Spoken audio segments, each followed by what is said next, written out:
Okay, welcome to another tutorial. This is the second part of the tutorial where I will be explaining just the tools that we have around here, around our toolbar.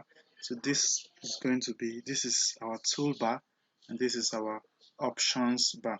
So this is our palette where we work with different things.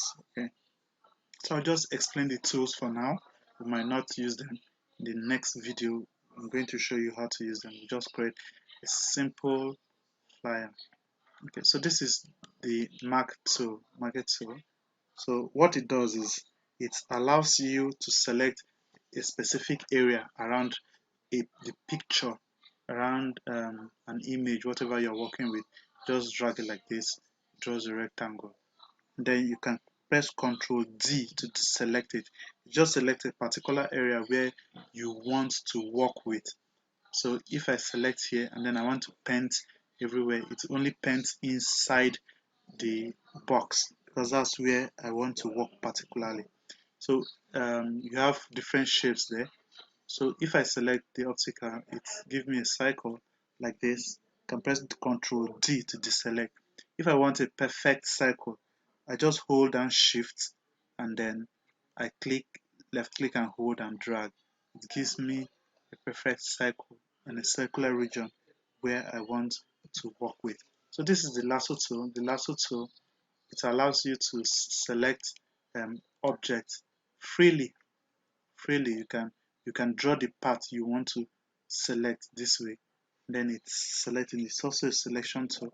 So you see other ones like polygon. You just click once, click another place, and like that, and then it selects it. Okay.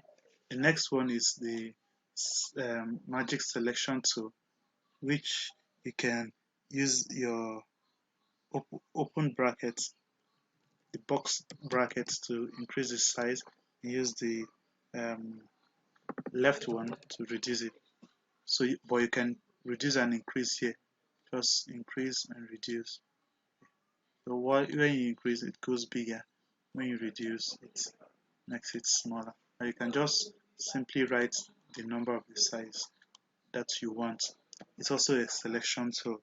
Yes, but from time to time we'll get to learn how to use this tool gradually. This is the crop tool. Crop tool allows you to crop your image to whatever size you want. So you can drag down to reduce, drag here to reduce the size, and then just click OK. And it's going to reduce it. Okay, so we just learn some of the tools for now.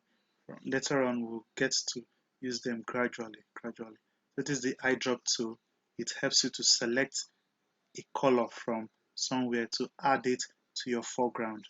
So we have two colors here. So this is the main color I'm working with. So this is the one I can easily switch among. So if I use the eyedrop tool, it picks a color. If I click on it, it picks a color and puts it in the foreground. So I can use it to do whatever I want to do. Or maybe you just want to select a color from somewhere. It picks it easily. Okay, so this is the spot healing tool. It helps you to remove spots on probably someone's face with pimples. You want to edit the picture and remove all the pimples. Just use the healing tool to remove it. Or there is a watermark somewhere. But to check out these tools, just take your pointer to which tool you have and leave it there for some time. It's going to show you how to use that particular tool. So just play around with it and you'll see how to use each tool. There's a quick tutorial on how to use each of these tools. But the move tool is the most important tool because it's what helps you to carry picture from one part of the screen to another and move around and play around every part. So every tool you select has its own options. That's why we call here the options tool. Right. Thank you very much for today's class. We'll be stopping here in this video now.